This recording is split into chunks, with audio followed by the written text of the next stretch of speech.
Voilà, vous avez le chat pour pouvoir dire bonjour, discuter, poser vos Oui, questions, réagir, rebondir. effectivement. Bienvenue à tous. Est-ce que tu as la possibilité de faire taire tout le monde, Aurélie? Yes, normalement, tu peux Ouais, le c'est ce faire. que je suis en train de chercher. Je sais que j'ai ça, mais je sais On le plus. fait. Non, j'ai déjà vu, hein. Salut Léor qui nous a déjà vu, elle. Alors, c'est Bon. quoi? Affichage. Tu Muet mets la tous. musique, il se passe quoi? Il s'en passe Ouais, des choses, dis donc.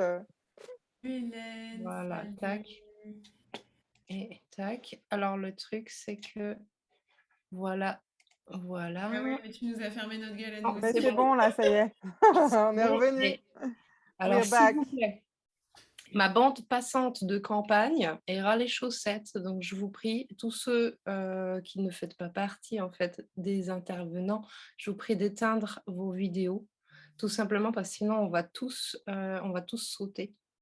Mais bonjour quand même, ça fait plaisir. En vrai, On va j'adore tous. voir la tête des gens et c'est d'autant plus challengeant pour nous d'avoir des noms et des écrans noirs. C'est d'autant plus difficile. Voilà, ça a l'air de donner le change. Merci de couper vos vidéos, vos micros pour la bande passante. Et alors, Flora, c'est bon, t'as ton micro qui passe? Ouais, est-ce que vous m'entendez? Ok, Oui. c'est super. Et Alors, merci d'avoir montré vos têtes au début parce que ça fait plaisir de voir vos têtes avant d'être obligé de vous demander de les cacher pour le bien des internets. c'est clair. Ok. Bon, C'est chaud, hein, ça fait du monde. on va pouvoir commencer. C'est cool. Ouais. Ouais, ben on redit la bienvenue à tout le monde. C'est parti, hein?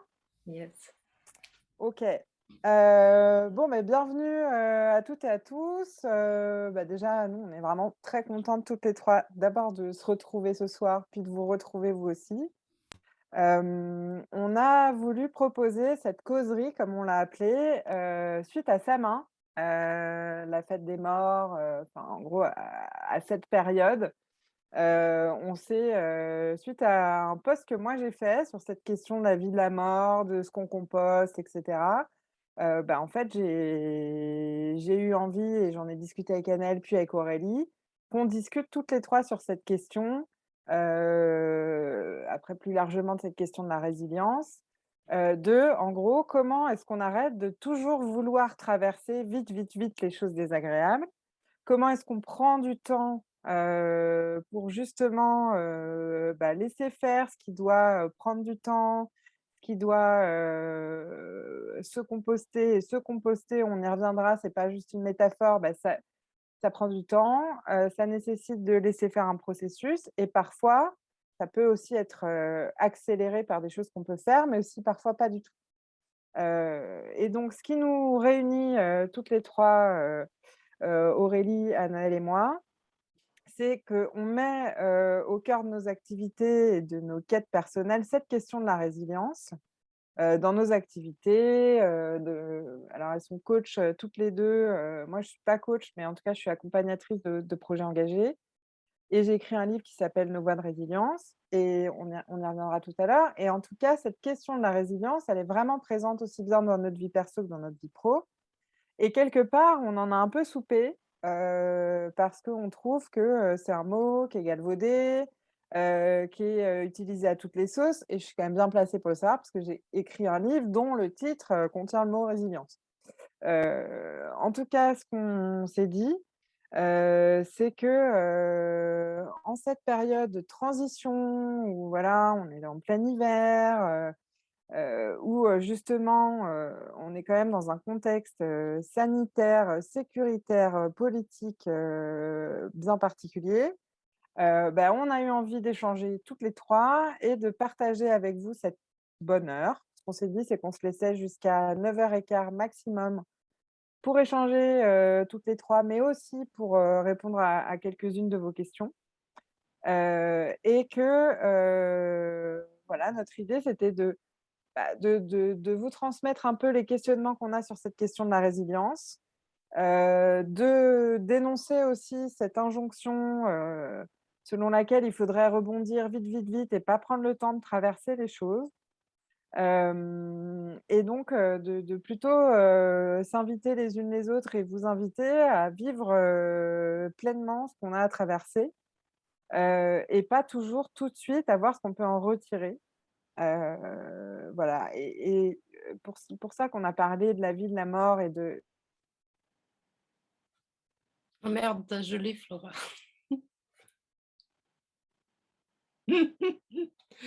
OK. Je crois que Flora, en fait, depuis qu'elle est à Paris, elle connecte moins bien que les gens en campagne. Voilà. mais vous m'entendez plus? Ouais, on non, mais on t'a perdu, juste après, la vie, la mort. Ah bon? Ouais, Ils sont tu revenus ou gelé. pas? Oui, tu revenu là. Bon, bah, c'est parti, j'improvise. De toute façon, la connexion, tout ça, donc je continue. Donc, ce qu'on voilà, ce qu'on a voulu nous partager avec vous, c'est ça, c'est comment est-ce que parfois on a besoin d'accepter de laisser mourir aussi des parties de nous, des projets, des relations, et avec tout ce que ça suscite, avec tout ce que ça suscite, de voilà, il faut pas que je regarde le chat, ça me déconcentre. Ah non, Avec tout ce que ça suscite aussi de difficultés, d'émotions fortes dont on va reparler, juste après. Ce que je voudrais, proposer juste avant, c'est qu'on se présente, en 2 mots chacune. Peut-être Anaëlle, tu veux te présenter rapidement?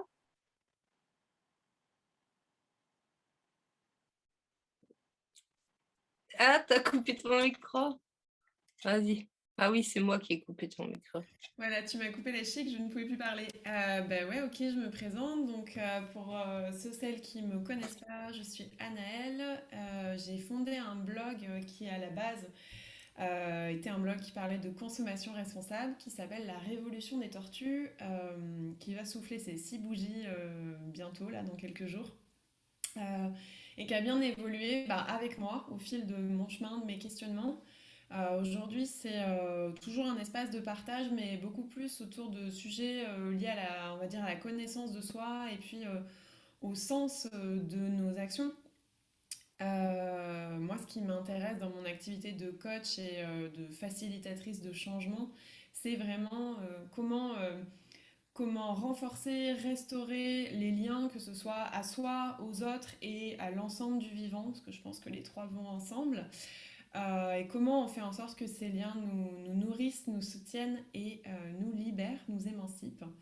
Donc voilà ce que je peux dire pour me présenter. J'oublie tout le temps de le dire, mais j'ai aussi sorti un livre qui s'appelle On ne sauvera pas le monde avec des pailles en bambou. Et qui bah, aborde un peu ces notions. Enfin, moi, c'est plus autour de comment remettre du sens dans son engagement et dans son quotidien. Mais j'ai également pas mal. Enfin, j'ai traversé des questionnements très proches de ce que tu racontes, Flora, dans ton livre. Yes. On Ah sait oui, mais toi aussi, tu as été oui, coupé. Mais pourquoi? faut pas que tu coupes nos micros parce qu'après on peut pas les rouvrir. En fait, Et je suis oui, très mauvaise C'est la maîtresse des gestionnaire. micros. c'est pas grave, tu m'as recoupé la chic et donc j'allais dire, est-ce que Aurélie, tu veux bien aussi te présenter rapido? Ok, donc c'est moi qui suis très nulle pour tout organiser. C'est moi qui ai fait planter tous les messages pourris que vous avez reçus dans vos boîtes mail. Tout ça, c'est ma faute à moi. Pourquoi? Bah, parce que j'ai pas ces talents de structure que Flora a. Euh, je suis facilitatrice d'évolution et coach taoïste. Alors, c'est un truc un peu chelou. Pourquoi je suis coach taoïste? Parce qu'à la base, je suis praticienne en médecine chinoise. Après avoir été infirmière et soignante pendant des années. Et j'ai pour conviction qu'on ne peut pas cliver l'être humain en séparant le corps, l'émotionnel, l'esprit, la psychologie, la vie spirituelle. J'ai l'impression que tout ça, ça va ensemble. Et j'avais besoin de faire autre chose que de la vie de cabinet. C'est pour ça que j'ai juste ajouté 2 particules, coach et taoïste ensemble, pour continuer en fait dans le prolongement de ma vision de la médecine chinoise, pour pouvoir faire un accompagnement global qui fait écho en fait avec ce que Anaëlle dit de, comment tu as dit, restaurer du lien.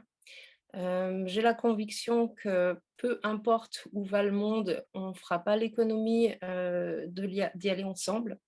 Et je crois que ce passage d'y aller ensemble demande qu'on fasse la paix aussi déjà avec soi, différentes parties de nous, les clivages culturels qui sont très forts en fait en Occident sur la séparation corps-esprit, sur le jugement notamment, enfin des choses qui nous coupent en petits morceaux.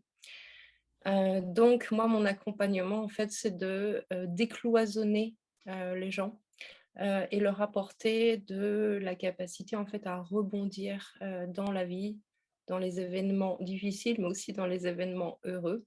Je suis cofondatrice de Trois Volutions avec David, mon conjoint, qui mène des stages autour de la thématique de l'antifragilité, qui est un prolongement en fait de la résilience. La résilience étant une capacité d'adaptation à retrouver une position initiale, l'antifragilité étant la capacité à identifier des parts vulnérables et à les rendre plus fortes et plus adaptables. L'idée, c'est dans la difficulté, j'apprends à me connaître, je conscientise et je grandis. Mais pour ça, il faut faire la paix avec les parts de nous qui sont plus sensibles, plus vulnérables. Je ne sais pas pourquoi il y a toujours un des micros qui se désactive. C'est vraiment merdique. Mais c'est bon, ça se passe bien là. Ouais, ok. Il Est-ce faut que que tu as j'aille. fini de dire ce que tu Oui, voulais? madame, Ok. carrément. Bon, moi, je vais quand même dire un mot de qui je suis, d'où je pars. Ah, ça va être compliqué.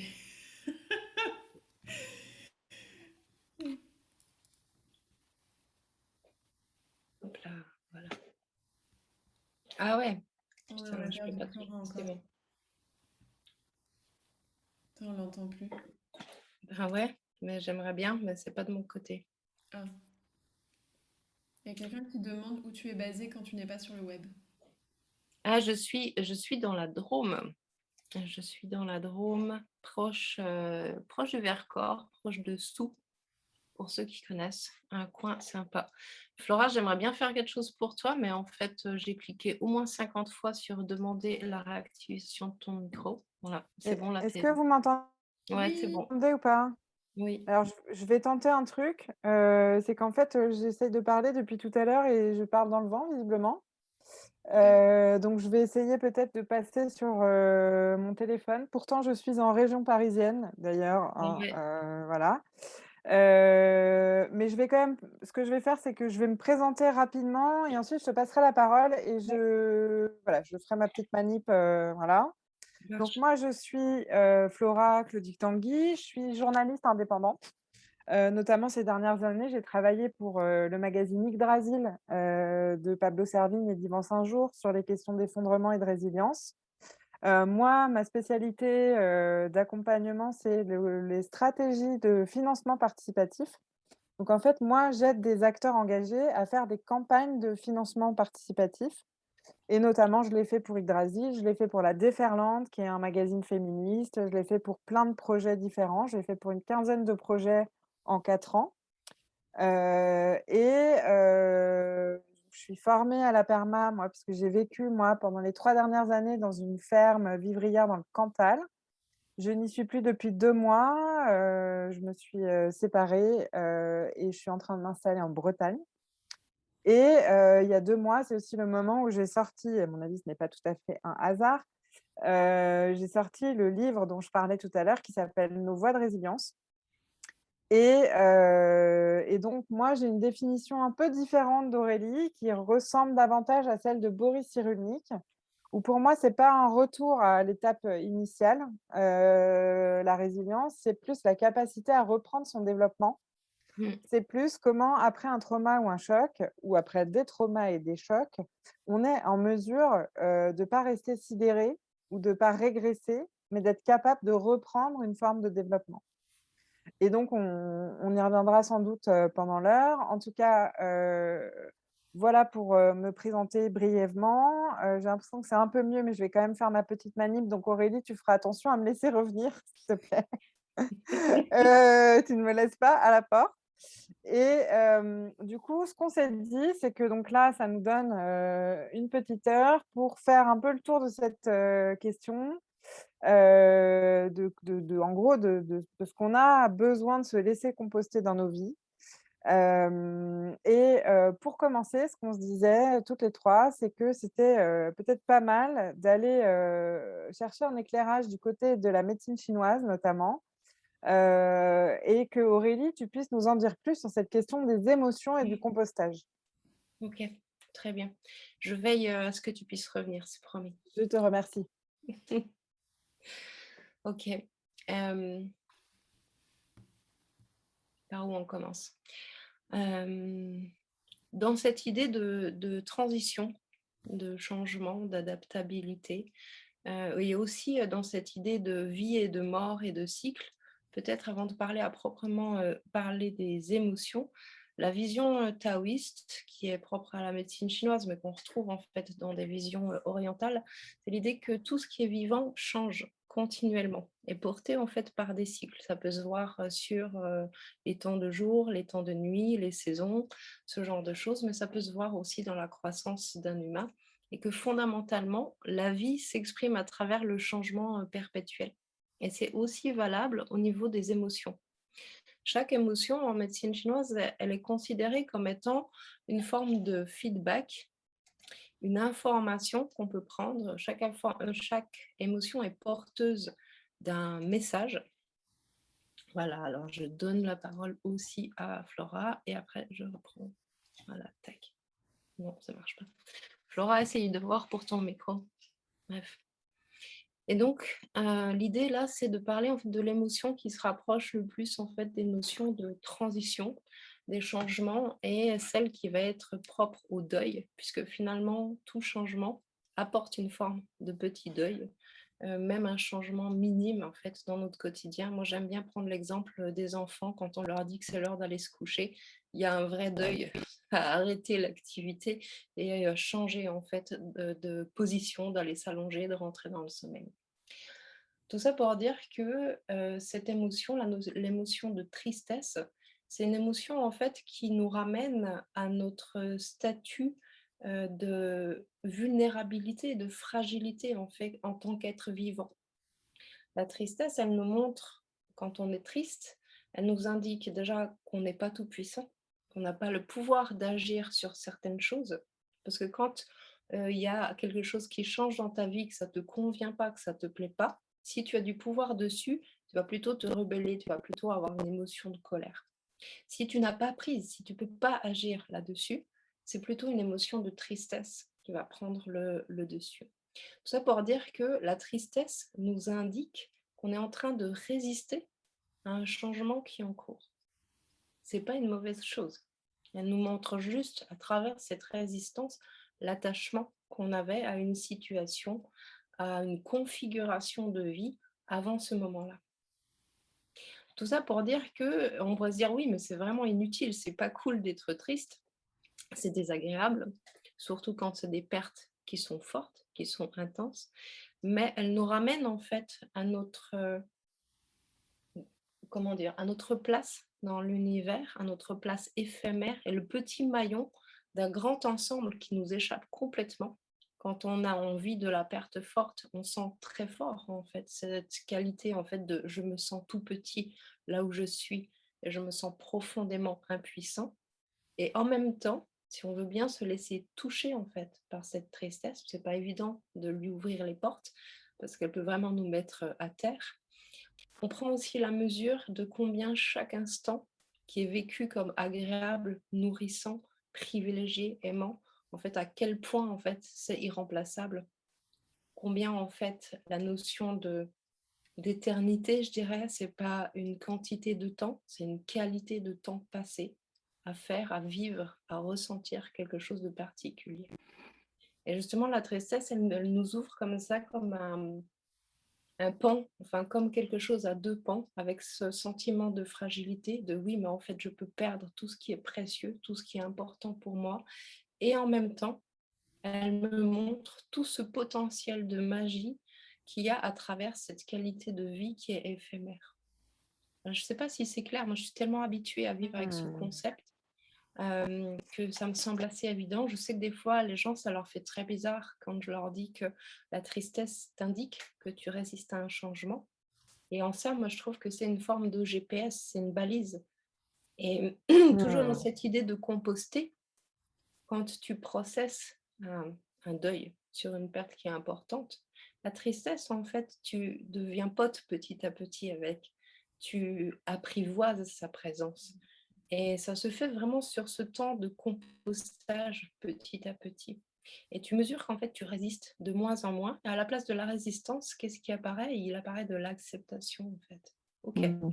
je n'avais pas prise sur ce qui s'est passé. J'aurais pas pu changer tout ça. Bien souvent, on commence avec des si et on refait des scénarios de potentialité. Et puis, il y a un moment où on se rend compte, on a passé tous les scénarios de si, et là, on commence à lâcher doucement. Et là, on Mmh. diminue la résistance. Hein, c'est comme si on était dans le torrent de la vie et qu'on était accroché à notre caillou en mode non, non, non, je résiste. Ça fait mal. C'est cette résistance-là qui est douloureuse, particulièrement. La tristesse aussi.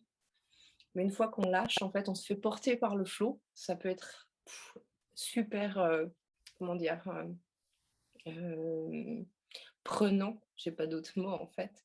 Mais tu rentres en fait dans le courant. Tu as arrêté de résister, tu commences à entrer dans un processus d'acceptation et de compostage. Moi, j'ai un D'ailleurs, exemple. ouais, d'ailleurs, Anaëlle, je crois que tu voulais partager quelque chose à ce propos? Bah ouais, j'ai vraiment un exemple on ne peut plus actuel dans mon vécu de ce que tu racontes, Aurélie. Euh, Ça fait, en fait, je me suis rendu compte la semaine dernière que ça faisait des semaines, peut-être même des mois. En fait, je ne saurais pas dater quand est-ce que ça a commencé, que je me levais en résistance. En fait, je me levais avec pas forcément, enfin, avec pas d'entrain, avec des pensées assez désagréables, avec puis des trucs qui tournaient en boucle. Enfin, je sentais que je me levais dans un marasme en fait, ou une tension, ça dépendait des jours. Euh, et ça faisait un moment que ça durait et en fait, je l'avais même pas vu parce que j'étais tellement en résistance contre ça, contre cet état-là. Que je n'ai pas vu qui s'était installé. Donc tous les matins, il y avait quelque chose de l'ordre de ah, mais j'ai des pensées de merde, je devrais pas avoir des pensées de merde parce que je viens de déménager à la montagne, c'est trop bien, regarde la vue depuis la fenêtre, elle est trop belle. Comment ça se fait que je sois pas joyeuse devant cette vue qui est trop belle à la montagne et comment ça se fait, je vis au grand air, comment ça se fait que je me sente pas aérée mais que je me sente hyper enfermée, enfin, ça ne devrait pas être comme ça en fait. J'étais vraiment en refus de ce que j'étais en train de vivre, ça ne devrait pas être comme ça. Scoop, c'est comme ça, hein, en fait. Et il y a eu un moment, je ne sais pas pourquoi ce moment-là, mais il y a eu un moment où j'ai pris conscience de à quel point je résistais en fait à ce que j'étais en train de vivre. Bah, j'ai eu le choix de m'ouvrir à ça ou de continuer mon tour de parking à résister. Ça peut durer longtemps comme ça.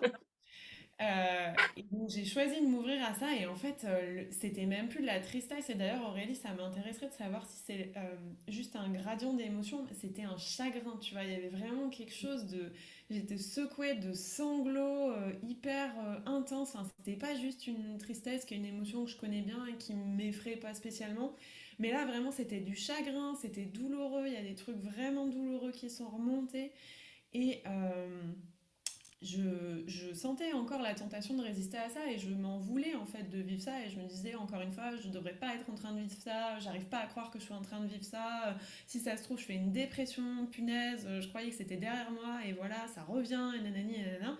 Et puis à un moment il y a quelque chose qui a lâché. Jugement. Comment? Oui, il y avait du jugement à fond les ballons, de l'autoflagellation même on peut dire et à un moment il y a un truc qui a lâché et il y avait de la douleur en fait, mais c'était pas de la douleur de résistance, c'était de la douleur vivante en fait. Je sais pas comment le dire autrement, il y avait quelque chose qui était douloureux mais qui était dans le process de la vie et qui n'était pas dans la résistance contre la vie. Et c'était beaucoup plus doux à vivre, même si c'était douloureux, c'était beaucoup plus doux à vivre cette douleur-là plutôt que d'être constamment contre ce que j'étais en train de vivre.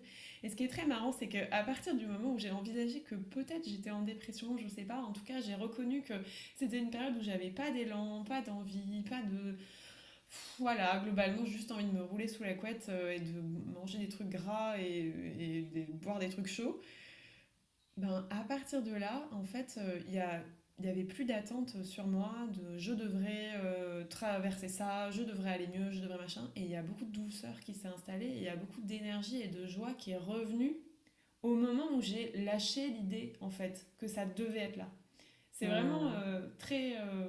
très impressionnant comme processus. À l'instant où je lâche l'idée que je devrais être joyeuse, ben, il y a la possibilité pour que cette joie elle revienne. Et c'est pas systématique, des fois elle met du temps à revenir et il n'y a pas de problème avec ça, quel que soit le process, mais c'est vrai que enfin, ça m'a vachement étonnée. Le moment où je me suis lâché la grappe, ben, en fait ça allait vachement mieux. Je te dis, ah bah, ouais, ok, je suis pas trop d'énergie, je suis pas trop d'élan, mais bon, ça va bien. Mmh. Moi, je voudrais bien partager aussi en écho, est-ce que vous m'entendez bien? Oui. J'ai peur maintenant. Ouais, ce que je voulais partager, c'est ce que je disais, à Aurélie et à Naël avant qu'on commence, ce live, c'est qu'en fait, je venais de vivre une journée, une arrivée à Paris assez violente. Moi, donc j'ai vécu pendant 3 ans dans une ferme du Cantal. Là, ces 15 derniers jours, j'étais en Bretagne, dans le Morbihan près de la mer. Dans des petites villes, hein, et là, j'ai vécu, l'arrivée à Paris, le monde, la cohue, une forme de violence, Là. plus, une tentative de cambriolage, de ma mère, c'est encore reparti? Vous Ta m'entendez quand même, connexion, là? ta Putain, je vais pas y connexion, elle arriver. est merdique. Men, mon pote un peu hacker sur les bords me dit que de toute façon, c'est la merde à Paname, la connexion là dans le chat. Non, mais de toute façon, faut lâcher prise, c'est ça, hein? Oui, c'est ça. Voilà, bon. Alors, c'est le live fait pour vous lâcher prise. Donc, en fait, tout merde. On ne fait pas les manips comme il faut et c'est fait exprès pour vous agacer, pour Mais que vous lâchiez quand prise. même, c'est un peu désagréable d'avoir l'impression que je peux pas aller au bout d'une pensée quand même. C'est quand même pas très agréable. Alors, je vais composter mon désagrément. Donc, ce que je voulais partager, c'est que je sentais, en écho avec ce que tu viens de dire, Anaëlle, je sentais que moi, dans ce que j'ai vécu de très violent, là, de fort à l'arrivée à Paris, j'avais besoin de me laisser composter ma vie d'avant. J'avais besoin de laisser composter la parisienne. J'avais besoin de laisser composter Oui. l'urbaine qui s'est hyper adaptée, hyper anesthésiée et qui aujourd'hui ne supporte plus ça, quoi. Donc d'un côté, j'ai beaucoup de compassion pour ceux qui sont obligés de vivre ça parce que en fait, c'est leur vie et genre, c'est leur quotidien et voilà. Et d'un autre côté, je me suis dit: «OK, là, il y a un travail que tu as pas encore fait». J'ai trouvé que c'était tellement violent et un travail qui peut être de pas de travail justement d'ailleurs. J'ai trouvé que c'était tellement violent, ce que j'ai ressenti en arrivant, que ça venait me signifier qu'il y avait un truc que j'avais pas lâché. Voilà. Un truc que j'avais pas encore laissé complètement composter. Après je pense qu'il y a aussi une réalité, c'est que clairement, le monde est un peu fou quand même.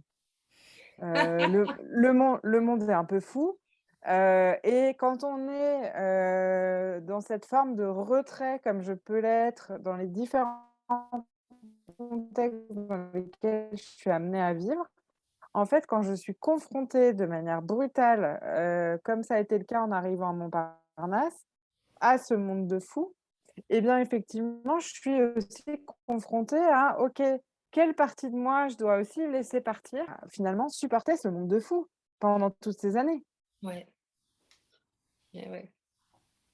Et c'est Hmm. J'ai hyper j intéressant ce que tu dis, parce que tu parles aussi en fait, tu parles de l'aspect cyclique de ce lâcher prise. Parce qu'il y a quelques années, tu as fait un choix, tu vois, tu as décidé de quitter Paris, le job que tu avais, changer de vie, t'émanciper, faire un retour à la nature. Et du coup, tu as processé tout ça. Et c'est pas comme si tu l'avais pas mmh, volontairement mis en prioritaire, tu vois, de lâcher, changer de vie, c'est tout le process que tu expliques dans ton livre. Et pour autant, qu'est-ce que tu vois? Tu vois que quand tu fais un tour de cycle, quand tu reviens, tu mesures en fait que comme si tu avais pris une loupe, il y a encore des endroits où ça accroche, il y a encore des endroits où ça frotte, tu vois? Hmm. mmh, Et ça, c'est et hyper intéressant parce que tu peux mesurer que ton chemin parcouru en fait avec cette notion de temps et un point de comparaison. mmh, Sans ça, tu sais pas en fait. Hmm. Et ça et c'est puis comme par hasard aujourd'hui, c'est aussi le jour que j'ai choisi pour faire un bilan de mon année, ce que je fais tous les ans depuis 6 ans. Ce que tu dis là, moi, ça me fait penser et du coup, je te redonne la parole tout de suite, à ce qu'on s'est dit quand on préparait sur Oui, justement, l'importance des cycles du temps, de laisser faire, de laisser processer, et là-dessus, on avait eu un échange très intéressant, sur justement cette idée que, une partie de ce qui va pas avec cette injonction à vite, vite, vite rebondir, vite, vite, vite, voilà, c'est que ça ne prend pas en compte le temps nécessaire pour ce travail dont on parle depuis tout à l'heure. oui. Alors, j'ai trop envie de rebondir, donc je vais juste faire genre, vas-y, je réponds. D'une part, moi, je vois beaucoup de gens que j'ai en coaching ou que je peux côtoyer en stage sont des personnes qui se sentent animées par le fait d'être porteurs d'un monde d'après. Peu importe leur talent, leurs compétences, leur centre d'intérêt. Et ce que je vois, c'est qu'il y a très souvent un modèle qui vient du monde d'avant, c'est la course à plus, plus, plus. Hein, c'est ce truc de croissance infinie qui nous met aujourd'hui dans le mur. Mais en fait, on peut le retrouver dans le développement personnel, dans le développement spirituel. Hein, et du coup, il y a des trucs de fou des fois. Il y a des concours de bits d'humilité. Je suis plus humble que toi. euh, je suis plus résilient que toi. Je suis plus capable de m'adapter que toi. Et ça devient un truc, mais complètement alambiqué et tiré par les cheveux, parce qu'en fait, c'est comme si on avait changé le système de valeurs mais que le modèle qui est derrière, c'est toujours rapide, plus, plus, plus. Et c'est d'autant plus vrai que notre monde actuel, en fait, il est tellement dans l'immédiateté, dans la connexion, dans le virtuel. Enfin, déjà là, ce qu'on est en train de faire, c'est un truc de fou. Et quand on était gosse, c'était inenvisageable, en fait, de pouvoir être autant de personnes au même endroit, à se parler, à se voir grâce à Internet. C'était un truc qu'on n'y aurait pas cru. En tout cas, moi, je suis suffisamment vieille pour que ça n'existait pas, en fait, à cette époque-là. Et cette pression, en fait, d'immédiateté, elle existe aussi dans la façon dont on se traite nous-mêmes, mais dont les autres exigent notre capacité d'adaptation, notre capacité de résilience. Et je vais même pousser le cran un peu plus loin, c'est que plus on va sur des thématiques de changement, soit qui sont des thématiques tabous, la perte, les deuils d'être cher, plus en fait les autres sont mal à l'aise, ils aimeraient bien que c'est quand même, c'est dérangeant pour eux que tu es malheureux et que ça dure. Ils aimeraient bien que ça s'arrête au bout d'un moment. Ils ont du mal avec le fait que tu sois encore en train de processer ton chagrin, ta tristesse. Mais ça t'est aussi reproché quand ton changement, c'est un changement heureux.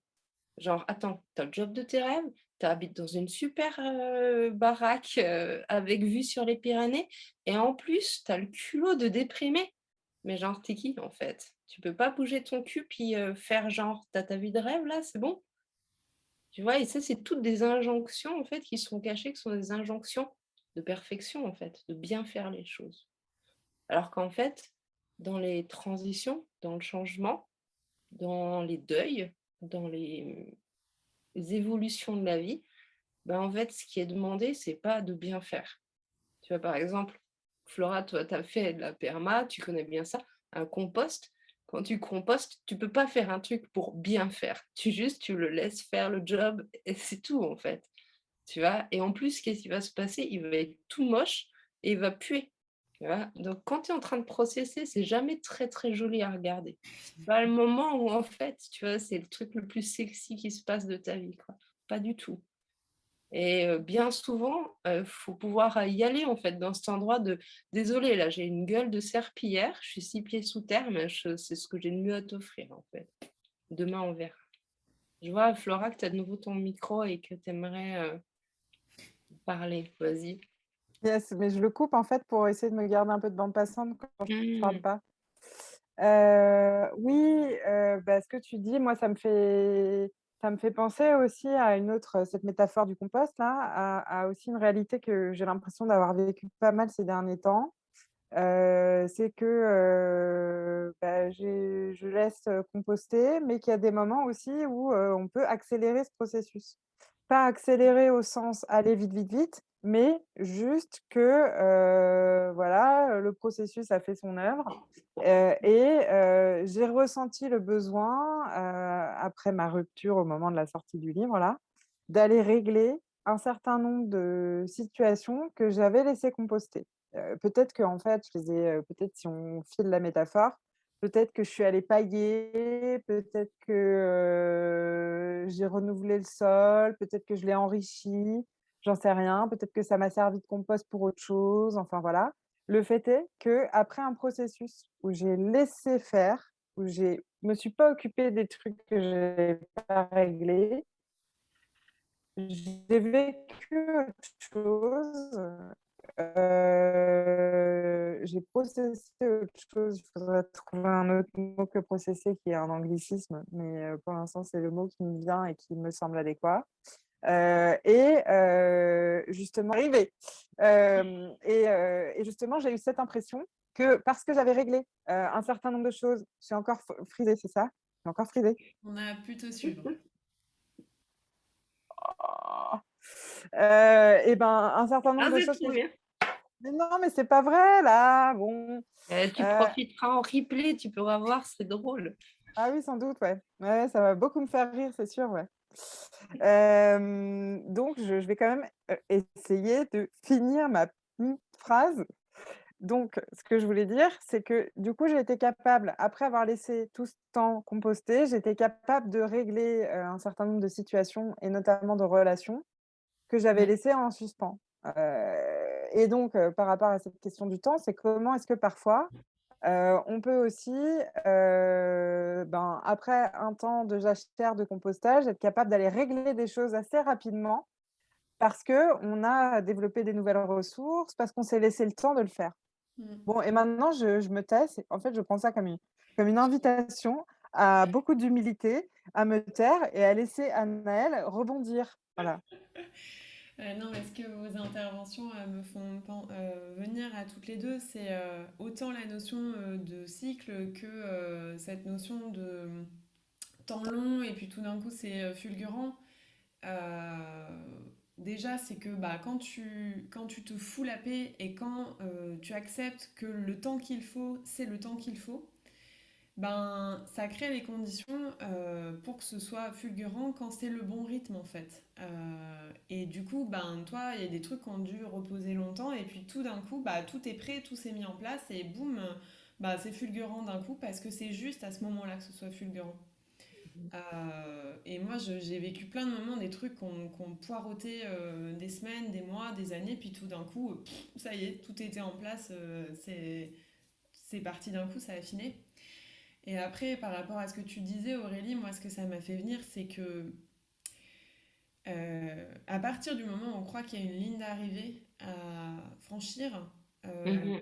c'est fou- c'est foutu, quoi. Enfin, il y a quelque chose.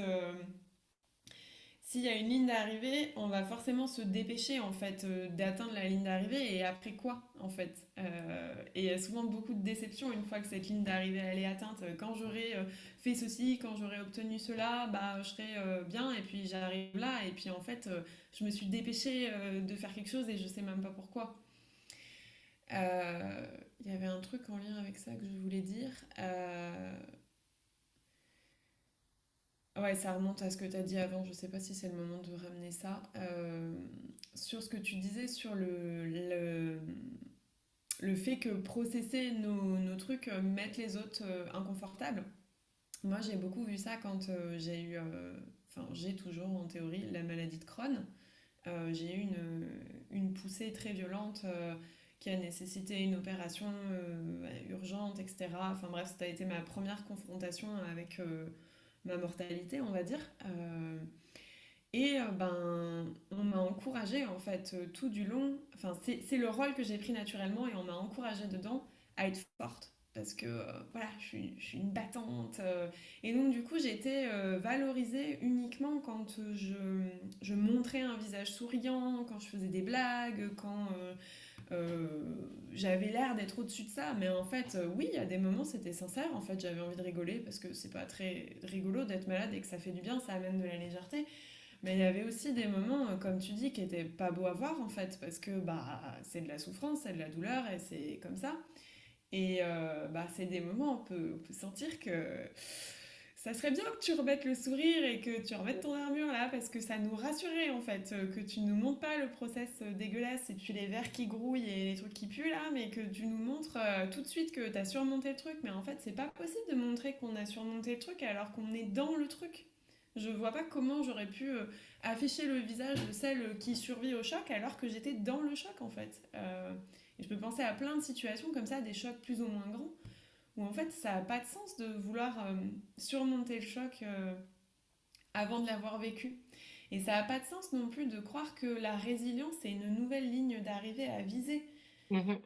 Ah, bah, faut que je mette ce truc derrière moi, et après, une fois que j'aurai mis ce truc derrière moi, bah, ça y est, je pourrais rajouter une médaille à mon tableau des trucs que j'ai mis derrière moi. Mais en fait, peut-être que ça va revenir, parce qu'il y a des cycles, et ça, je vais visiter ce truc d'un autre endroit, en fait.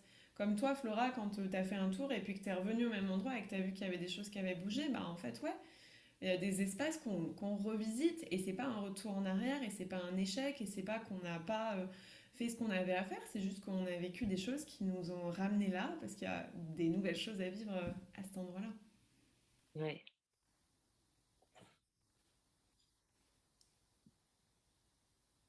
Je crois qu'en fait, elle a une malédiction C'est de comique! regarder. C'est comique! Ouais, en fait, ce à quoi je voulais te faire réagir, Anaëlle, c'est quand on avait échangé, tu nous avais partagé autre chose en lien avec ça, que j'avais trouvé hyper intéressant, et ça nous avait amené à parler notamment des questions de vulnérabilité et de courage. C'est que donc là, face à ce que tu dis, tu vois, c'est pas, voilà, ça grouille, c'est pas joli. D'une certaine manière, les gens n'ont pas envie de voir. Et puis le revers de la médaille, c'est quand tu commences justement, enfin, ou en gros, d'une certaine manière, pour eux, tu leur donnes l'impression de dépasser, de traverser ce qui est en train de t'arriver, et où finalement il y a voilà, des remarques, des projections sur ton courage, et que ça aussi, t'en as ras-le-bol. C'est quelque chose que je partageais. Ouais. Cette idée de dire, bah, en fait, que là aussi, il y aurait une projection, une injonction à être courageux, à Mm. traverser, à montrer du coup, la belle transmutation de la douleur. Est-ce Ouais. que tu peux réagir à Mm. cette remarque qu'on te fait sur ton courage qui t'a quand même bien pompé l'air à des moments? Ouais, bah c'est une réflexion qu'on m'a souvent fait dans la vie, que j'étais courageuse, effectivement. En fait, courageuse, de ce que j'en ai compris, c'est la capacité à serrer les dents quand ça fait mal et à sourire quand même. Et c'est pas la définition que je donnerais du courage, moi, personnellement. Le courage, pour moi, c'est beaucoup plus être au plus près de soi, même quand bah, il y a le risque d'être critiqué, rejeté, pas être aimé, de décevoir, etc. Ça, moi, c'est ce que j'appelle le courage, et je le relie beaucoup à la vulnérabilité. En fait, c'est le courage de se montrer vulnérable. Euh, donc ouais, il y a eu beaucoup de projections sur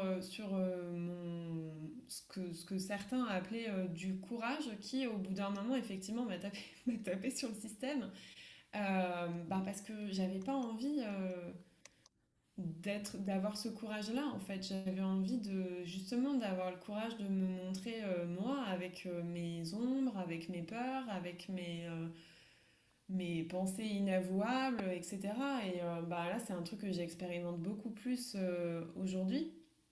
Et ce que j'observe, que ce soit quand mes clients en coaching déballent ce qu'ils jugent honteux chez eux, leurs pensées inavouables, etc., ou que ce soit moi qui déballe ça à mes amis ou à mes accompagnants, en fait, ce que je vois, c'est que quand le cœur est ouvert, c'est pas, enfin, moi je le ressens comme c'est pas possible de rejeter quelqu'un qui me déballe comme ça sa vulnérabilité et son courage. Donc, je vois, j'ai des clients qui m'ont raconté des trucs, peut-être qu'ils jugeaient horrifiques ou j'en sais rien, mais moi juste tout ce que je pouvais sentir à cet endroit-là, c'était beaucoup d'amour et beaucoup d'admiration pour leur courage en fait. Et enfin, ça, c'est ma définition du courage. Mais je vois que je pouvais ressentir une injonction à avoir cette autre définition du courage là, qui est serre les dents et souris et fais comme si t'avais pas mal. Mais en fait, à partir du moment où moi, je crois plus que c'est ce que je dois faire et où je me fous en fait qu'on me juge de ça, ben, je ressens plus d'injonction à être courageuse. Si je ressens une injonction, c'est uniquement parce que ça vient toucher quelque chose chez moi qui croit devoir être comme ça. Et en fait, quand je me fous la paix avec ça, quand je crois plus que c'est ça le courage et quand je crois plus qu'il faut être comme ça, ben, j'en ai rien à foutre que des gens projettent sur moi des trucs, ça me passe complètement au-dessus. Ça rejoint ce que tu disais, au début, hein, l'exemple que tu donnais sur, voilà, quand tu lâches, quoi. Aurélie, je me demandais, moi, si tu avais une réaction et aussi sur cette question de vulnérabilité, si tu pouvais pas faire un pont Ouais. avec l'antifragilité, notamment? Bah, j'ai pas envie de faire un pont là où tu veux, je vais le mettre ailleurs. Ah bah, c'est pas grave, ça marche aussi, hein, de toute façon, Hem, il y a rien qui marche comme je veux ce soir et moi j'attends rien, donc ouais, tout va bien. ouais, mais je vois, il y a quelque chose qui me touche très fort là dans le chat. Je peut-être Mm. tout à l'heure je reciterai, mais j'ai envie d'introduire avant de parler de ça.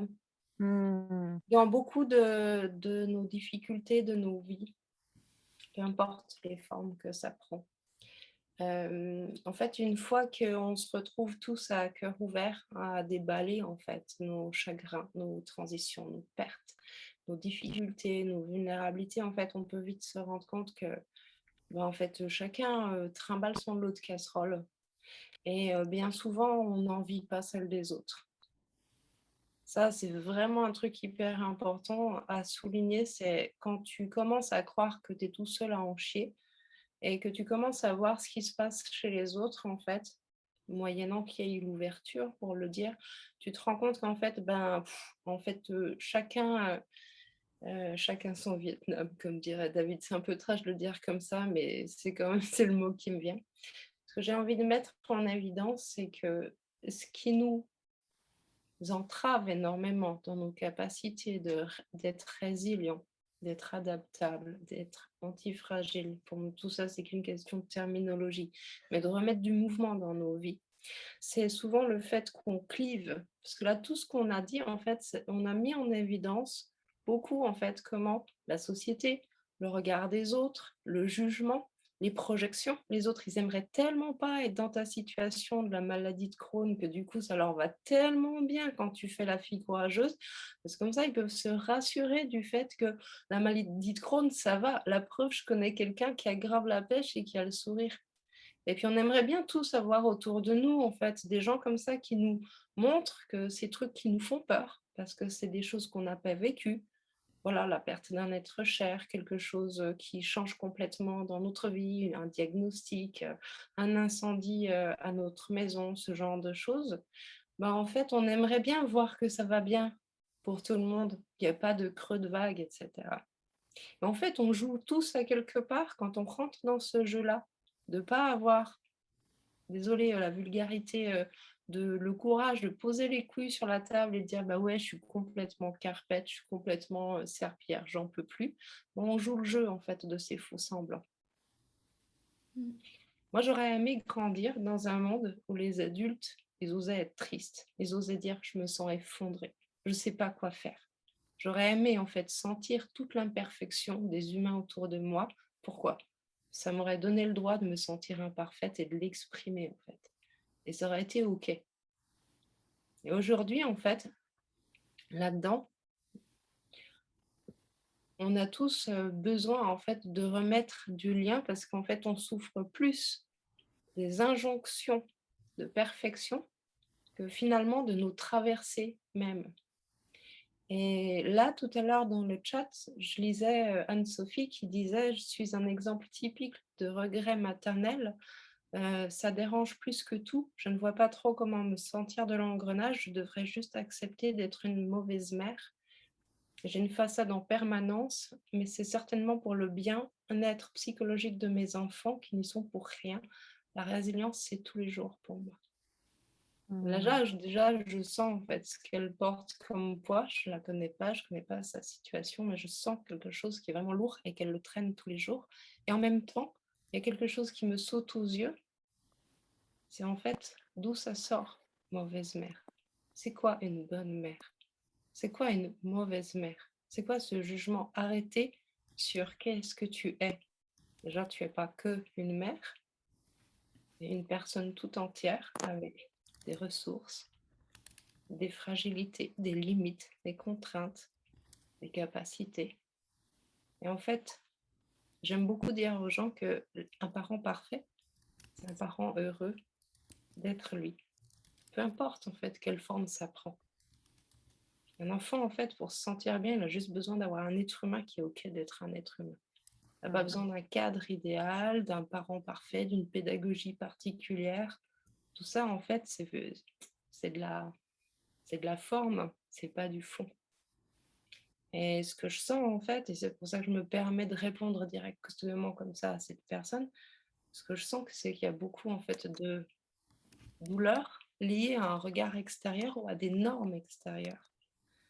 Et se donner le droit, en fait, de putain, mais être parent, c'est beaucoup plus merdique que ce que je croyais. Putain, mais c'est vrai, moi, je l'ai eu cette prise de conscience. Il y a combien de personnes qui m'ont déjà dit, en fait, si je savais vraiment, je ne l'aurais pas fait. Mais oui, en fait, n'importe qui est un peu authentique te dit, ouais, c'est vraiment compliqué, c'est galère. Ce qui n'empêche pas qu'il y a plein de moments géniaux. Mais pourquoi on essaye de faire croire? Mais non, non, mais tout va bien. Et en fait, on joue un jeu qui est extrêmement tordu parce qu'on se piège tout seul, en fait. On s'auto-ensorcelle, on s'auto-persuade, en fait, que ben, il y a un truc à faire. Et donc, toujours dans cette idée de résilience, de laisser composter, première action, c'est déjà de lâcher prise sur ces idéaux de perfection, de ligne d'arrivée, comme disait Anaëlle. En fait, non, il n'y a aucun endroit où arriver. En fait, tu es déjà là, dans ton corps, là, ici, maintenant, c'est déjà super cool. Même quand tu es au fond du trou, en fait, quand tu goûtes l'instant présent, tu peux goûter à des choses vachement belles, même dans des situations vraiment merdiques. Et je le dis pas d'une place théorique, hein, je le dis parce que j'ai goûté à ça aussi dans des situations très merdiques, de me dire ah putain, en fait, il y a tout qui lâche et il y a quelque chose d'autre derrière. Mmh.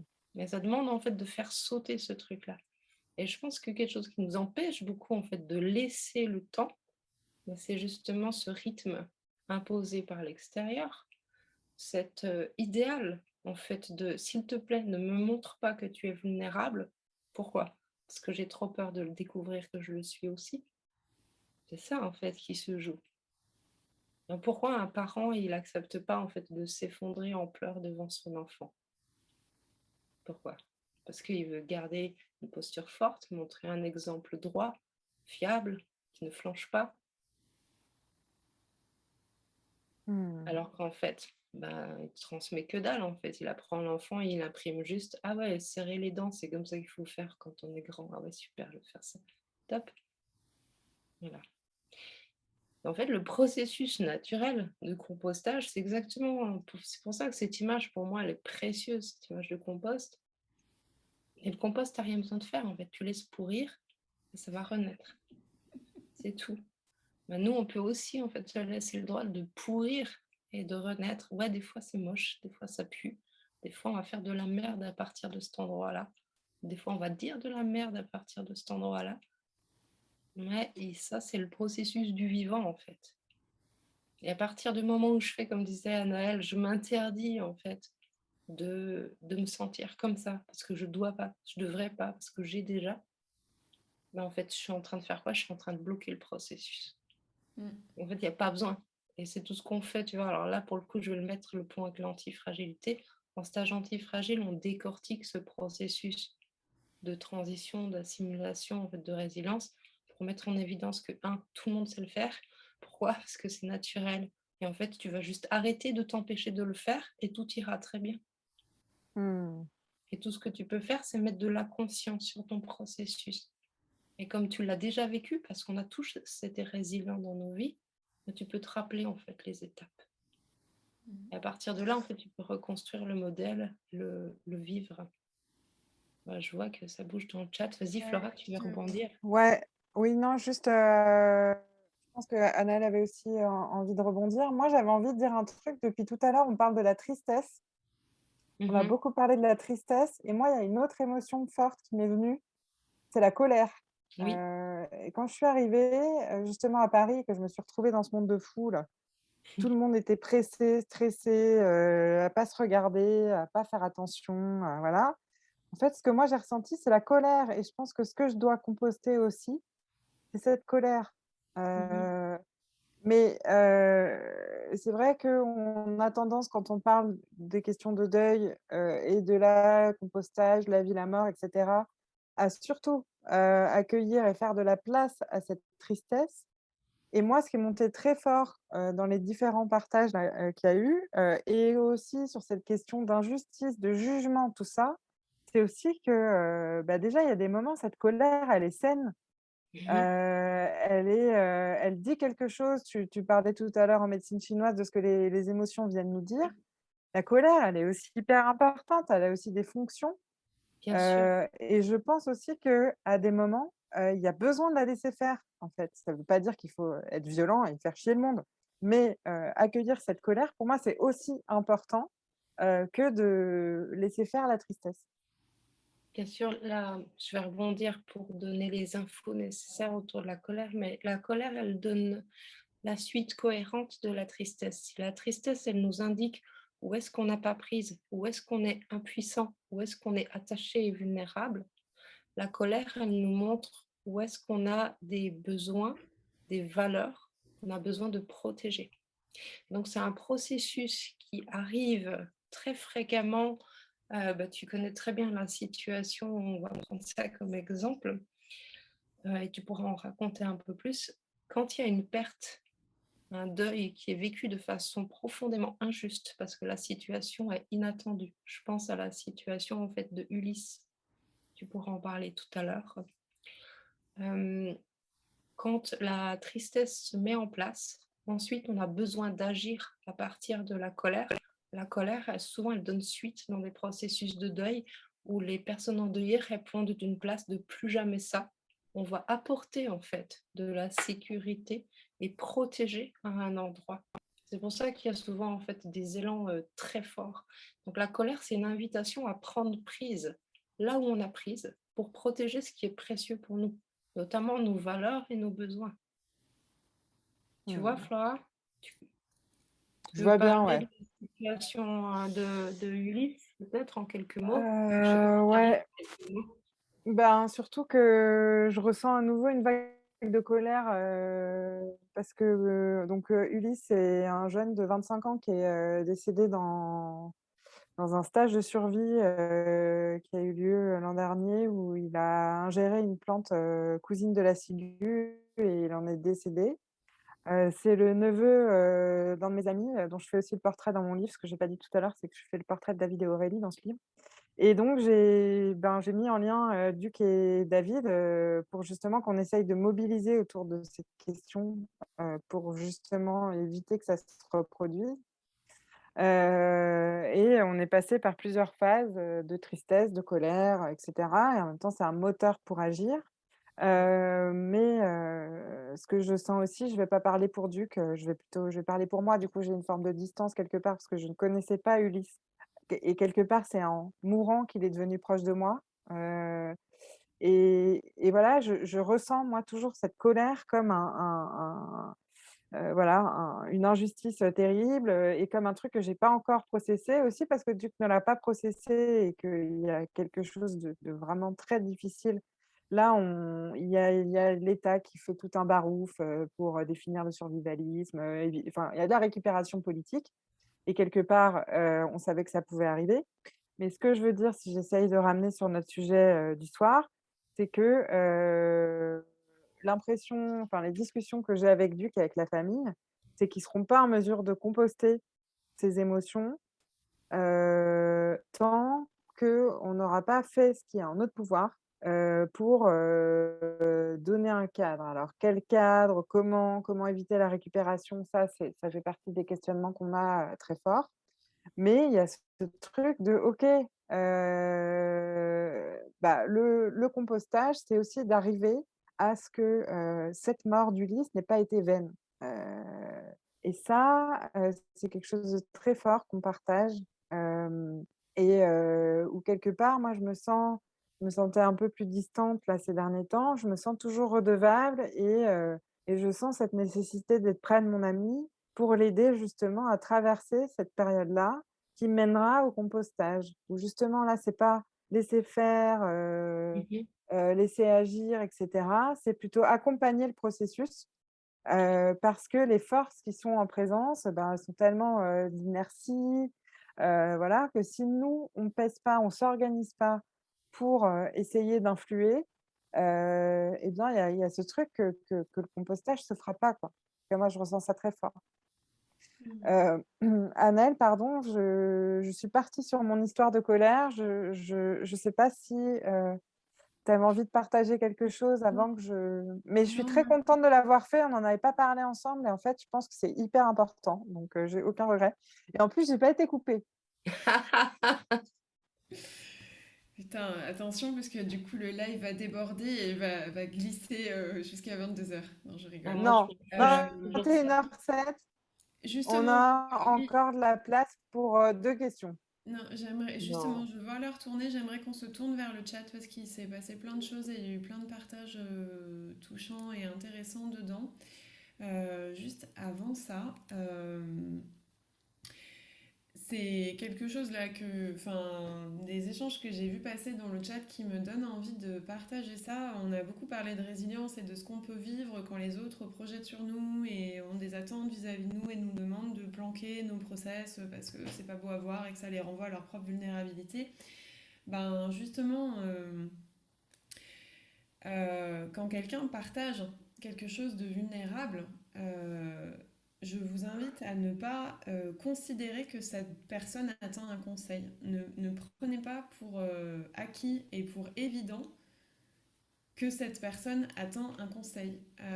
Parce que peut-être que cette personne, elle a simplement envie de se déposer, peut-être qu'elle a simplement envie qu'on l'écoute, qu'on la reconnaisse dans ce qu'elle vit, et elle ne demande pas nécessairement un avis ou une solution. Donc, si vous avez envie d'en apporter une, ben, vous pouvez parler pour vous, en fait, parler à la première personne, parler de votre expérience, de votre vécu, mais rester dans votre subjectivité parce que bah, la personne en face Tu n'a veux pas. dire qu'il faut pas dire aux enfants de pas pleurer et qu'ils ont pas le droit d'avoir peur parce que les monstres, ça existe pas, c'est ça? On n'a pas le droit de faire ça? Ah, bah, je t'en prie, vas-y, éclate-toi. Et après, bah, il y a eu plein de partages, il y a eu des questions où je me dis ça serait chouette Vas-y. qu'on y réponde, ou enfin, si l'une d'entre vous a envie de rebondir là-dessus. Moi, Maë, j'avais juste envie, avant qu'on prenne la question là, de préciser un truc en écho à ce que tu as dit, c'est qu'on confond la vulnérabilité et la faiblesse, la vulnérabilité et la fragilité.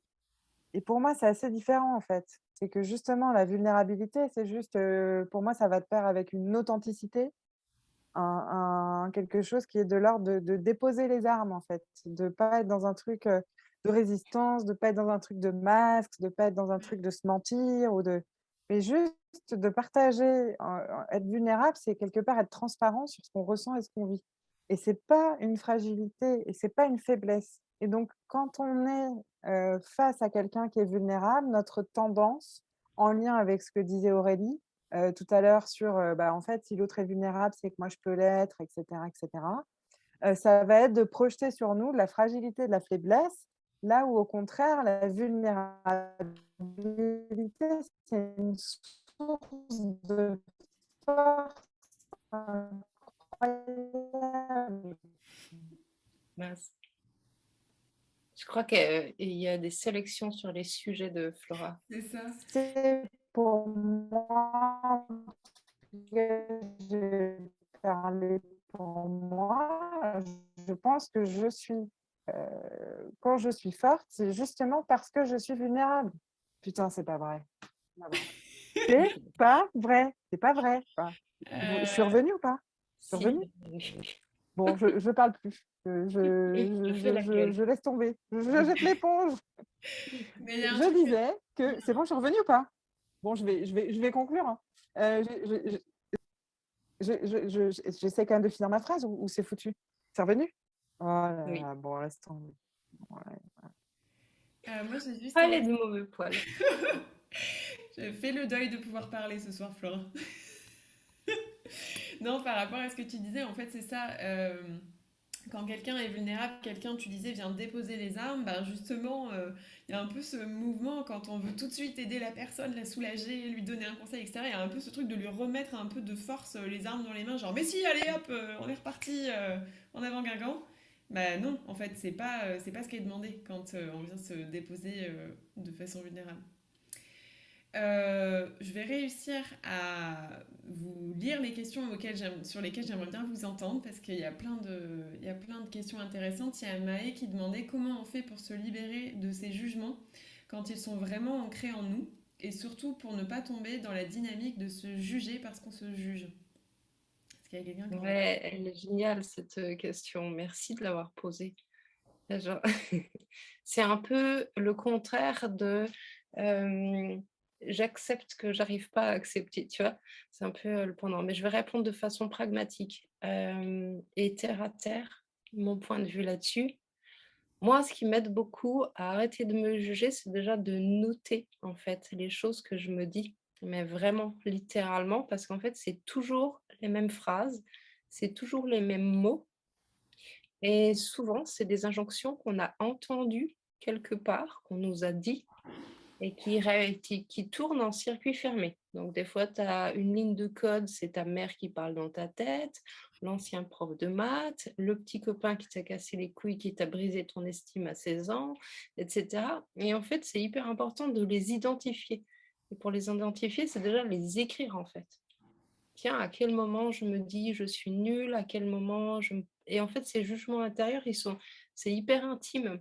C'est quelque chose qui raconte beaucoup de choses sur nous et en fait, derrière le jugement, il y a un idéal.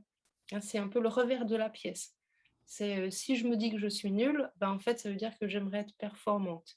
Si je me dis que j'ai pas été sympa, c'est que j'aimerais être tout le temps en empathie. Et du coup, je vous invite en fait à retourner le truc et à aller chercher en fait un objectif caché. C'est un idéal. Souvent, on se juge parce qu'en fait, cet idéal, il est absolu. Il est en mode genre j'aimerais être tout le temps méga cool, j'aimerais assurer dans tout et j'aimerais toujours être sympa avec tout le monde, même avec les gros connards. Voilà. Et du coup, identifier, prendre note du jugement, première étape. Deuxième étape, tu vois l'objectif qui est caché derrière. C'est quoi ton idéal? Et là, tu le fais à la baisse. Parce que être sympa avec tout le monde, c'est mort, ça va pas marcher. Que tout le monde m'aime, c'est mort, ça va pas marcher. Et là, tu te fais un objectif qui est atteignable. Et tu peux même, moi, je pousse le vice un peu plus loin, c'est je me fais des mantras et des post-it où je m'écris les phrases qui annulent mes jugements. Voilà, je les colle partout. Si vous venez chez moi, vous verrez que des fois, il y en a aux chiottes, sur le miroir de la salle de bain, dans la voiture. Et je les répète, je les répète, je les répète jusqu'à que ça rentre, quoi. Et tout d'un coup, il y a un moment où ça lâche. Hmm. Et déjà, en fait, leur donner de la place. Autre option, c'est discuter avec ces voix. Il y a Hmm. une partie de toi qui pense que tu es nul. Ok, et tu lui demandes, ah ouais, et pourquoi tu trouves que c'est nul? Ok, il faut être prêt à être un peu schizo pour faire ça, mais tu parles avec toi-même dans ta tête, hein, pas à haute voix. C'est mieux. Dans ta tête. Et tu vois en fait ce qui répond. Et en fait, tu apprends plein de trucs. Et c'est une partie de toi que tu as envie de mettre au placard. Et alors, tips de ouf, c'est que plus tu rapatries des parties de toi, plus tu fais la paix en fait avec des parties de toi que tu avais mis au placard parce qu'elles ne savent pas danser en soirée, parce qu'elles bégayent quand elles prennent la parole, parce qu'elles sont nulles en maths, parce que je sais pas quoi. Plus tu les rapatries, plus elles se taisent dans ta tête. Plus tu fais corps en fait avec ça. Et en fait, c'est pas naturel d'avoir le blabla dans la tête. Quand tu es réunifié et que tu rapatries les morceaux de toi, en fait, dans ta tête, quand tu es pas en train de réfléchir, ça dit rien. Hmm. Flora, elle aimerait quand même dire un truc. Bah ouais, mais voilà. Tentative, je coupe la vidéo, je cède. Voilà. Est-ce que c'est mieux? On m'entend quand même ou pas? Ouais, on Oui. t'entend bien. OK. J'avais juste envie de rebondir et de donner un principe, permacolle. Donc, un principe de la permaculture que moi j'aime beaucoup, c'est intégrer plutôt que séparer. Et ça, Ouais. c'est hyper puissant. C'est tout simple, mais c'est hyper puissant. Et c'est donc intégrer plutôt que séparer les parts de nous, intégrer plutôt que séparer nos émotions, intégrer plutôt que séparer, quand on se retrouve dans une situation dans laquelle tout est mélangé. Et cette voie intégrative, pour moi, elle est vraiment intéressante, en fait. Pour tout ce dont on a parlé depuis le début, en fait, de notre discussion, c'est comment, on arrête, on sort, de ce réflexe un peu systématique de binarité, de dualité, de c'est beau, moche, noir, blanc, bien, mal, et cetera, pour plus essayer, voilà, on le dit, c'est dit dans le chat là, passer du «ou» au «et». Et c'est hyper puissant, c'est tout simple et d'ailleurs c'est la puissance de la permaculture, c'est d'essayer de restaurer notre bon sens Oui. et ce principe-là, pour moi, il est vraiment très puissant. Mm. Bah oui, parce que sinon tu tombes dans une chasse à l'ombre en fait. Mmh. C'est ah, je serai digne d'amour que quand je serai un être de lumière qui n'aura aucune ombre, et comme j'en Bien aurai sûr. toujours, et ben je m'aimerai jamais. Voilà. Ouais, mais ça, c'est le chemin de l'intolérance, hein.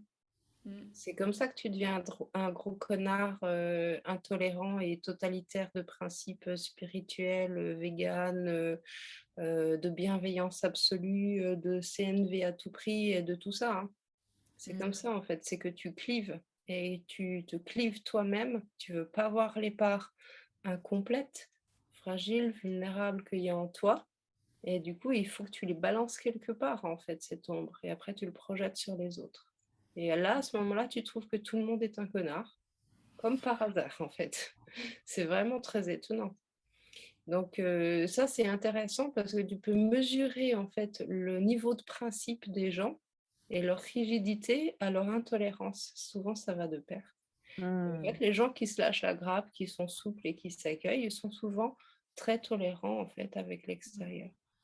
Et aujourd'hui, je vais même pousser le truc un peu plus loin, le monde clivant dans lequel on est, la façon, en fait, dont le monde est clivé, hein, peu importe, sous quel angle on le prend, que ce soit sur, l'accès aux ressources, sur, l'éducation, sur les richesses, enfin, c'est hyper clivé, nous montre qu'on ne fera pas, en fait, l'économie de déjà, en fait, se décloisonner nous. Parce qu'en fait, comment nous couper en petits morceaux et cliver à l'intérieur, on va pouvoir créer un monde unifié à l'extérieur. C'est du délire, en fait. Ça Mm. peut pas marcher. Et du coup, c'est Mmh. hyper intéressant de se questionner en fait sur, OK, j'ai un rêve de monde idéal, j'aimerais que le monde change, je veux être acteur d'un monde qui change, je veux créer du changement. Et moi, en fait, quelle place je donne en fait pour que tout le monde soit intégré à l'intérieur de moi? Parce Mm. qu'on est d'accord, on va pas envoyer tous ceux qui nous cassent les pieds sur la lune, Mm. tu vois? Et on va pas faire péter une bombe sur toute la tête des connards non plus. Il y a un moment, il faudra y aller ensemble, quoi. Mm. Et donc peut-être, alors peut-être pour certaines personnes, c'est un peu barré, ce que je dis. Moi, j'ai vraiment l'impression, en fait, je mesure dans mon expérience personnelle que les moments où j'étais le plus accrochée à mes valeurs et ben, en fait, je devenais totalitaire, avec des beaux principes certes, mais totalitaire et je Mmh. devenais franchement, casse-pied pour les gens et en fait, mes amis, c'était juste des gens qui pensaient comme moi. Les autres, ils dégageaient. Et il y a un moment où je me suis dit: «Ah ouais, quand même, c'est un peu louche tous ces gens, c'est quoi? C'est un Mmh. monde de robots, en fait?» Ah ouais, mais en fait, c'est une vision mécaniste de l'humain. Ah, on va être à tout prix parfait et ça, c'est les directions, transhumanistes, en fait. Hein, c'est, immortalité, perfection, augmenter, on continue la croissance à tout prix et cetera et puis au bout d'un moment, en fait, on n'aura même plus besoin de se cliver émotionnellement parce qu'il y aura juste plus de connexion à tout ça, quoi. Ce sera mort. Mmh. Perso, moi, c'est pas le monde pour lequel j'ai envie de bosser. Du coup, bah, je fais ma part de mon côté en balayant devant ma porte et en essayant de rapatrier mes petits morceaux à moi qui se sont paumés sur le chemin. Et ça tombe bien parce qu'une fois que j'ai le tips pour ramasser mes morceaux, bah, je peux aider d'autres personnes à aller chercher leurs morceaux à eux, quoi. Mmh. Et moi, ça me semble hyper important parce que ça, c'est des processus qui finalement sont naturels. J'ai un peu l'impression d'être partie dans mon truc, genre, waouh! Ouais, mais tu es partie dans une branche, mais c'est vachement bien. Juste, je suis attentive à l'heure Ouais, il y a une et je dernière voulais nous question. proposer, un mot de la fin, peut-être, Anaëlle, du coup, si tu veux rebondir sur la question, mais moi, je pense Non, il faut aller vers la conclusion, là. je veux pas rebondir, j'aimerais juste, parce qu'il y a une autre question qui est dans le chat et j'aimerais bien qu'on y Ouais, réponde avant de conclure. vas-y. Il y a Léor qui dit, est-ce que tout le monde a besoin d'un temps de compostage pour aller... Ah non, non, il y a deux questions. Qu'est-ce qui fait que le compost est rapide pour certains et lent pour d'autres? Et est-ce que tout le monde a besoin d'un temps de compostage pour aller de l'avant? J'ai l'impression qu'autour de moi, les gens digèrent des événements fâcheux aisément. Moi, j'aimerais bien répondre à ça et si vous voulez dire un mot après Vas-y. aussi. Euh, alors, je ne sais pas si le compost est rapide pour certains et lent pour d'autres. Je ne l'aurais pas dit comme ça. Je pense que déjà, suivant les situations de notre vie, il y a des endroits où on va composter rapidement, d'autres où on va composter plus lentement, où il va y avoir des alternances de rythme. Et ensuite, ça dépend aussi beaucoup de notre fonctionnement émotionnel naturel. En fait, il y a des personnes qui émotionnellement vont processer plus rapidement que d'autres aussi. Sans que ce soit super rapide pour les uns et super lent pour les autres. C'est pas non plus des cases dans lesquelles je veux mettre les gens, mais voilà, il y a des rythmes qui varient d'une personne à l'autre et on gagne à ne pas se comparer et à simplement être en contact avec le rythme qui est le nôtre et à le respecter. Parce que j'ai envie de répondre à ça. Mhm. Et est-ce que tout le monde a besoin d'un temps de compostage pour aller de l'avant? Ben, en fait, moi, ce que ça me fait venir cette question, c'est plutôt que la présence ou pas de compostage dans nos vies reflète plus notre niveau ou pas d'anesthésie et de non-lien vis-à-vis de nous-mêmes que de notre capacité à digérer ou à rebondir aisément. C'est-à-dire que quand on est coupé de ce qu'on ressent, quand on a l'habitude de mettre les choses sous le tapis, ben, on peut en apparence sembler aller de l'avant plus vite. Mais bien souvent, c'est des vernis qui finissent par craquer, en fait, à un moment ou à un autre de la vie. Bon, il y a aussi des gens qui vivent toute une vie comme ça sans que le vernis craque. Mais pour moi, c'est pas tellement une capacité à digérer ou pas les événements, c'est beaucoup plus à propos de est-ce que je suis en contact avec ce que je ressens ou pas. Et est-ce que je m'accroche à ce que je ressens ou pas? Parce que je peux mettre beaucoup de temps à digérer les événements si je me rigidifie en fait dessus. Et c'est ce que je partageais au début sur ah, les choses devraient pas être comme ça, etc. Bah, quand je suis là-dedans, le temps de compostage il va être infini en fait, tant que j'ai pas lâché.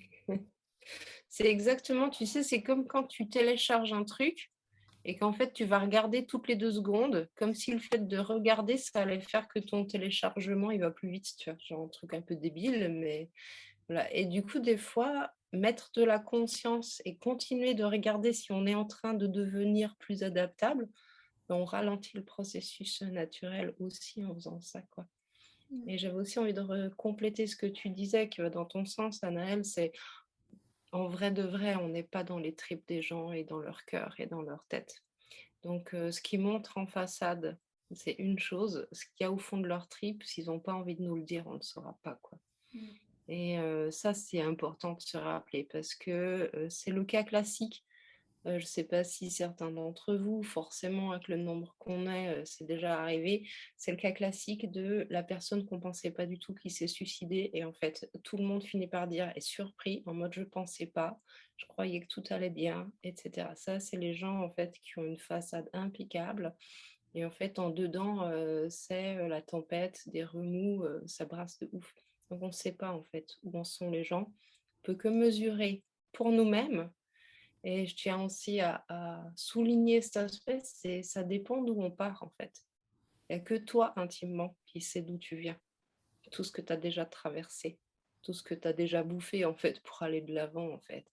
Et les gens qui entrent dans ta vie, ben, ils te connaissent depuis 1 an, 2 ans, 10 ans, mais ils sont pas nombreux en fait à être là depuis le départ et surtout ils ont pas marché, ton chemin, tes pas en fait. Ils savent pas.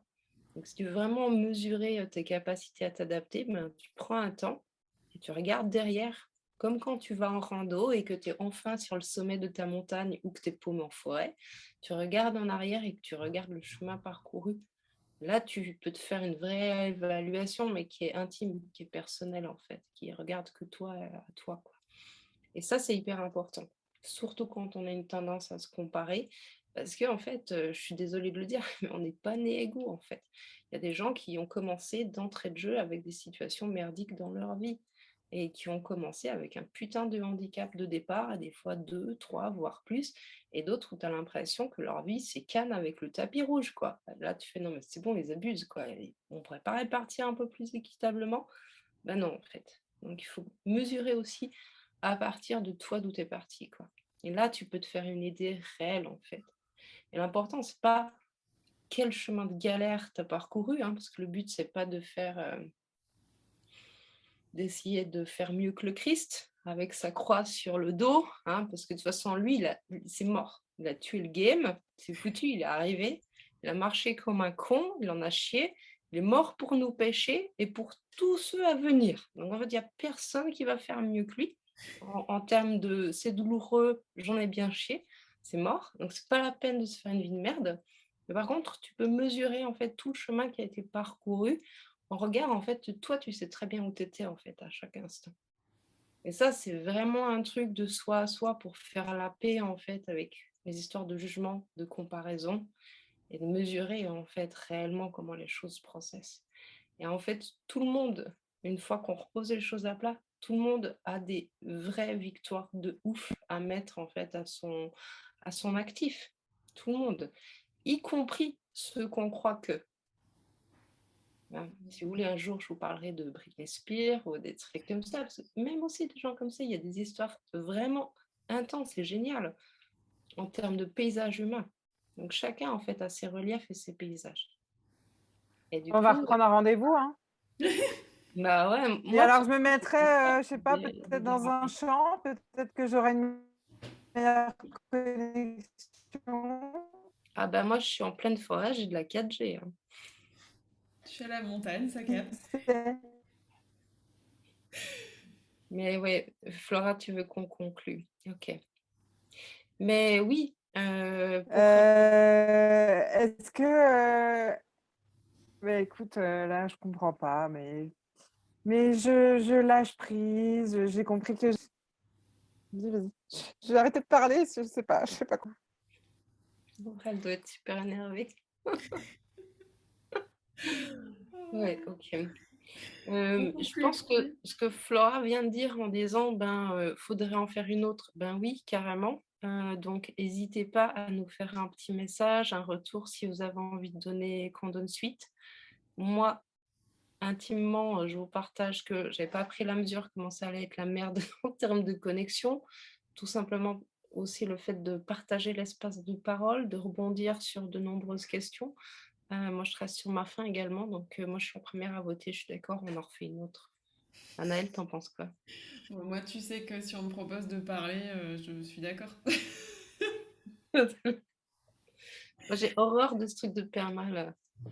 Là, ça m'intéresse. Ouais, bah, il y a des oui déjà qui se manifestent carrément. Et puis si vous avez des questions plus précises ou des partages, bah, n'hésitez pas à nous les envoyer. Envoyez-les à votre point d'entrée, que ce soit Aurélie, moi ou Flora, l'une de nous trois, peu importe.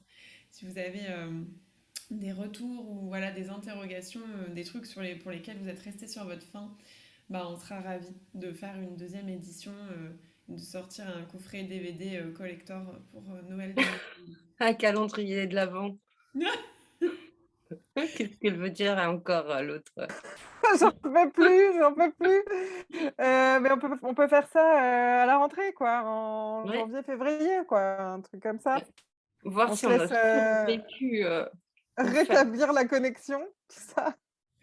Merci tout le monde pour vos Merci. partages, vos retours, vos témoignages, vos anecdotes, vos questions. Moi, ça me touche beaucoup à chaque fois quand je lis des petites tranches de vos vies. C'est toujours, ça me fait tout chaud dans le cœur. Donc, bah, merci de vous être reliés avec nous ce soir.